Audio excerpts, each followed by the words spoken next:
हाँ तो भाई लो नमस्कार। देखो लो रोज के भांति आज भी एकदम पानी तो पूरा बढ़ गई बा, लेकिन कटाव रुकत बा ना। कटाव अभी अपना वही रूप में बा जौन रोज रोज रूप देखे के मिलता।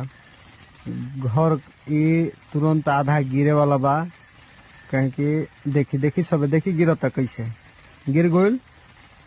फिर एक और आधा जवन हिस्सा बा ये पूरा फिर गिरे वाला बा, वहीं जस्ट गिरी और सबके हम देखा रहल बनी।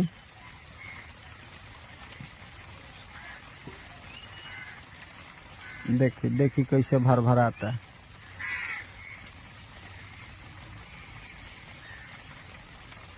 अब की के बुझाते नहीं है कि गंगा मैया के का विचार बा।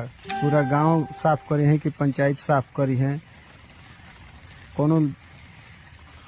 देखी देखी अभी आधा से अधिक गांव खत्म हो गई और थोड़ा बाचल बा।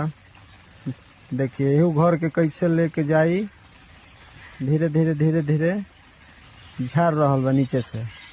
देखी सब कैसे जाई, सल एकदम आवता धीरे धीरे धीरे धीरे एकदम चल दिल बा। देखी सब देखी देखी देखी देखी चल दिल बा। देखी ओ हो ओ बताई हो दादा, गिरता तो दिल दहल जाता। सरकार के मजाक सुझ